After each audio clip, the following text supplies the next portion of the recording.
95% ng puno ang isolation facility sa Lapu-lapu City. Samtang usa ka medical facility gikatakdang pabarugon at bang sa Hoops Dome. Siluan Mirundina sa report. Karong adlaw, dugang 14 ka mga konpermadong kaso sa COVID-19 ang natala sa Lapu-lapu City. 5 niini anaa sa Tambalanan. Samtang ang uban gikatakdang susihon sa crisis management team karong adlaw aron mada sa isolation facility sa Dakbayan. Apan giangkon ni Najel Banasya nga sa pagkakaron 95% ng puno ang usa ka building sa Lapu-lapu City College nga gihimong isolation facility. Hinuon may laing building pa nga bakante. Apan karon palangdaan mihimo na og mga bagong strategy ang crisis management team sama sa pagtugot nga mapaubos lang sa home quarantine ang mga asymptomatic COVID patients kung mo qualify ang ilang panimay sa mga standards nga gimando sa DOH. Ang atong home quarantine magdepende sa actual situation sa ilang panimalay. No?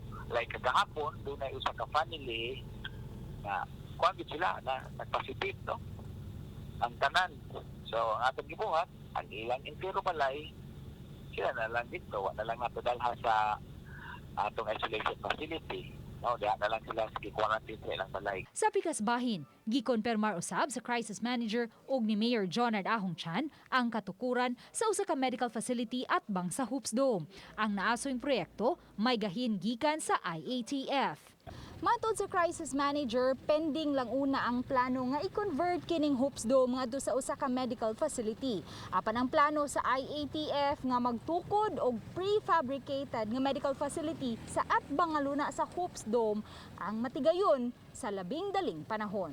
Ang information sa ACUA is just to coordinate for the site development and site kung asa ibutang ang medical facility. As to actual usage, I'm not in the authority to discuss what po idea na. On-site inspection na nila atong Saturday. So, muna na karon na sila sa stage may sa pag-process pag-ibo sa mga plano. So, kini siya para ni siya sa mga mild, moderate symptoms may na pwede na itong makater nining ato ang isolation facility. Sa miaging semana pa, nabalita nga napuno-puno na ang mga pribado ug pampublikong tambalanan sa Lapu-lapu City. Gani sa Lapu-lapu City Hospital, nagmuntar na sila og additional sari tents aron sa pag-accommodate sa nagkadaghang mga pasyente. Sa pagkakaron, aduna nay 332 ka mga COVID-positive patients ang dakbayan sa Lapu-lapu. 90 niini ang naka-recover na, samtang 17 ang nakalas. Uban ni Godfrey Relien, Luan Mirundina, Balitang Bisdak.